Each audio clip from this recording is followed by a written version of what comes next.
कई बार हमने प्रश्न देखे हैं और सुने भी हैं कि फ्यूचर में क्या होगा उसकी चिंता है बार बार बार, और बार बार हमें ये चिंतन भी जाता है हमारा उस तरफ कि हम प्रयास तो कर रहे हैं, हमें फल मिलेगा कि नहीं मिलेगा, या हमारा इस पद की हम जो है व्यवस्था करना चाह रहे हैं, ऐसा हम अमुक स्थान मिलेगा नहीं, अमुक पद मिलेगा या नहीं मिलेगा। कर्मन कर्मण्येवाधिकारस्ते मा फलेषु कदाचन। प्रभु कह रहे हैं, स्वयं प्रभु की बात तो मानते हैं, प्रभु कह रहे हैं कि सिर्फ कर्म कर्म कर सकते हैं, हमारे हाथ में सिर्फ उतना है, फल की चिंता हमें छोड़ देनी चाहिए। कर तुम अकर तुम अन्यथा कर तुम, प्रभु श्री भगवान ही बैठे हैं, हर रूपों में बैठे हैं, देखो आप विराजमान, हर समय हमारा साथ दे रहे हैं। कर्म हम पूरी तरह, ये कौन कहता है जो पूरी तरह प्रभु के आश्रित नहीं है, जो कर्म ठीक से नहीं कर रहे हैं।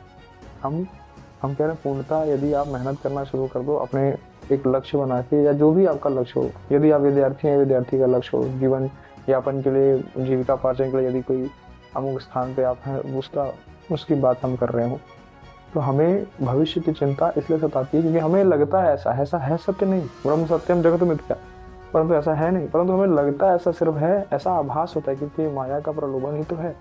हमें आभास ऐसा होता है कि हम ऐसा नहीं करेंगे या अमुक चीज़ें संशय नहीं करेंगे तो आने वाला समय हमारा कैसा होगा, आने वाला टाइम हम क्या करेंगे ऐसा, परंतु है ऐसा कुछ नहीं। ये 7 सेकंड का ठिकाना नहीं है, और चिंता हमें 7 पीढ़ियों की है कि हमारा आने वाली पीढ़ी कैसी होगी, हमारा आने वाला समय कैसा होगा, हम ये नहीं कर रहे हैं तो वो कैसे होगा।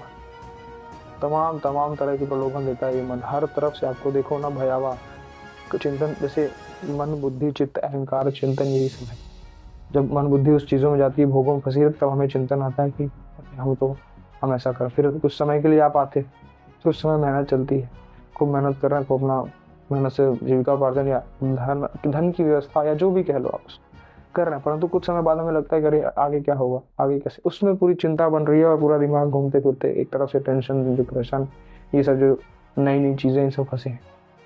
और सच में देखा जाए मार तो सिर्फ मन का खेल है, पक्की बात मारो, ये पूर्णतः सिर्फ मन का खेल है और कुछ नहीं है। जब भी घूम के पीछे मुड़ के देखोगे तो कुछ नहीं दिखाई देगा आपको लगेगा कि हम ऐसा कर सकते कुछ नहीं है।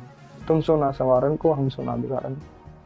यदि हम कुछ कर सकते हैं तो सिर्फ हम अपना बिगाड़ सकते। बनाने वाले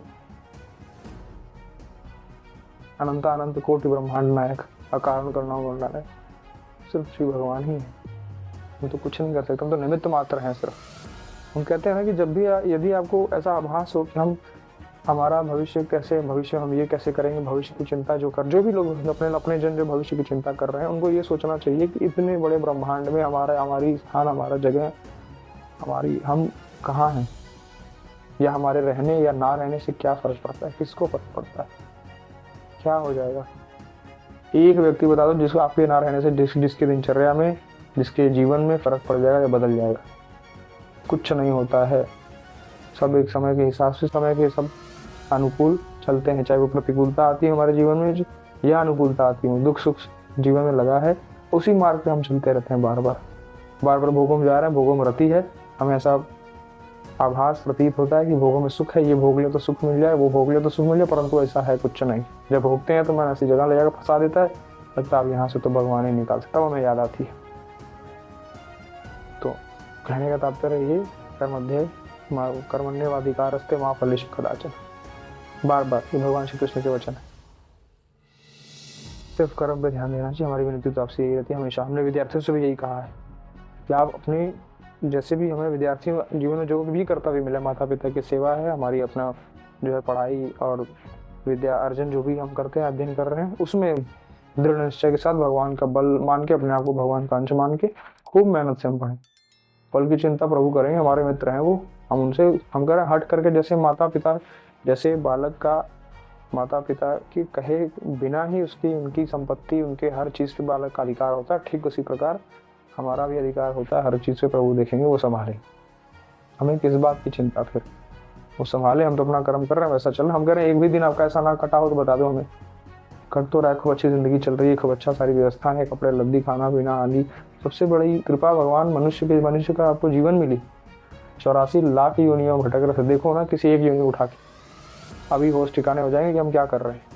कितनी कृपा भगवान की। कृपा अगर ना समझ में आ रही हो तो किसी एक योनि को उठा के देखो, चाहे वो कुत्ता हो, बिल्ली हो, हाथी, घोड़ा, बैल आदि पड़ेंगे। उनकी दिनचर्या ठीक से देखोगे तो आपको समझ में आएगा कि ये क्या कर रहे हैं। ये सिर्फ मन के हिसाब से भाग रहे हैं, कोई चिंता नहीं कल क्या होगा। फिर भी ये फंसे हैं। क्यों? क्योंकि इनके सिर्फ क्या है, एक कुत्ता शांत रहता तब तक घूमता रहता जब तक उसको रोटी पेट भर भोजन न मिल जाए। एक रोटी मिल जाएगी, वो खा के देखो कहीं कोने में पड़ा रहेगा, फिर क्षुधा उसकी जगह की, फिर उठेगा, फिर चलेगा, यही करेगा। परंतु उसके दिमाग में ये बिल्कुल नहीं है कि हमें संचय करना है, हमारा फ्यूचर कैसा होगा, कल क्या होगा, कुछ नहीं है। यद्यपि वो सुखी नहीं है, क्योंकि वो योनि सुखी नहीं मानी गई। उसके बाद प्रभु ने हमारे ऊपर अहेतु की कृपा करी, 84,09,999 योनियों के बाद एक योनि प्रदान करी, मनुष्य योनि की। दया करके हमारे ऊपर की भटक रहा है जीव का कैसे उद्धार होगा। ठीक है, दिया। उसके बाद भी हम फंसे हैं भोगों में, यहाँ जुटाने हम कह रहे हैं एक ये कपड़ा नहीं जाएगा साथ, एक वस्त्र छीन लिया जाएगा, यहाँ सब कुछ जो भी यहाँ संचय करोगे सब छीन लिया जाएगा वापस, एक चीज नहीं ले जा सकते। हम कह रहे हैं सारे काम करो, सब कुछ करते हुए भी कम से कम हम इस बात का ध्यान दें कि भगवान संभालेंगे सब कुछ, हम उनके आश्रित हो जाएं, बस बाकी सारा भजन बल वो बनवा लेंगे स्वतः। पर हम अहम भाव रखते हैं, इसलिए हम बार बार दुख को ही प्राप्त होते हैं, बार बार। और ये योनियों का चक्कर भी ऐसा ही है 84 का, पुनरपि जननम पुनरपि मरणम पुनरपि जननी जठरी सहनम। बार बार आ रहे हो, बार बार रो रहे हो। बच्चा रो रहा है, जन्मजात बच्चा जो जन्म लेता है, बच्चा रो रहा है, घर वाले सारे लोग गाना गा रहे हैं, ताली बजा रहे हैं, ढोल मजीरा बजा रहे हैं, कोई नहीं देख रहा वो क्यों रो रहा है, वो इस संसार में आके रो रहा है। प्रभु फिर से 84 के चक्कर में भेज दिया मुझे। मैं बाहर कैसे आया? मैंने वादा किया था प्रभु से, अब तो माया ने पकड़ लिया। मुंह में परत बार ढाबर पानी, जन जीवन ही माया लपटानी। परंतु वो समझ में नहीं आता हमें, तो किसी प्रकार हमारी विनती मानी। सारी चिंताएं भय मुक्त चिंता मुक्त यदि होना है तो भगवान का आश्रय लेके अपने कर्तव्य का पालन करते चलना है। ये नहीं दैव दैव आलसी पुकारा, अजगर की भांति पड़े हैं भगवान सब करे, नहीं, बिल्कुल नहीं। अर्जुन ने भी कहा था, अर्जुन जी कह रहे हैं गीता में कि हम जो है, मैं जो है युद्ध नहीं करूंगा किसी से, सब हमारे अपने हैं। कोई हमारा गुरु है, कोई हमारे भाई बंधु है, कोई हमारे चाचा भतीजा है, सब कुछ तरह तरह के सारे हमारे रिश्तेदार नहीं में दिखाई दे रहे हमें। हम किसी सारे हमारे अपने हैं, हम किसी को मार नहीं सकते। हम भीख मांग के खा लेंगे, संन्यास धारण करेंगे। प्रभु बोले नहीं, तुम ये सब नहीं करो, सब पहले से हो चुका है, ये सब हमारे कर्म के अंदर है, ये तुम्हारा धर्म है। तो जहाँ कर्तव्य हमारा धर्म है, हमें बिल्कुल करना चाहिए उसका पालन। ठीक उसी प्रकार करते हुए हमें फल की चिंता ना करें सिर्फ इतना, क्योंकि हम भगवान के अंश, उनके आश्रित हैं। जो पूरे चराचर को पाल रहा है हमें भी पाल लेगा, और पालते आए हैं। हम कह रहे हैं बचपन में आपने कौन कमाल खाता, पेट में थे कौन कमा के आप कमाल खा रहे थे, कौन दे रहा था? प्रभु ही दे रहे थे, सारी व्यवस्था कराए। जब दांत नहीं तब दूध दियो, जब दांत दियो तो अन्न न दी हो, सब देते हैं। कोई चिंता नहीं करनी है, विनती मानो, कोई चिंता कहीं नहीं है। एक भरोसे जो हो गया, एक भरोसा ले लो बस, ये देखो निहाल हो जाओगे।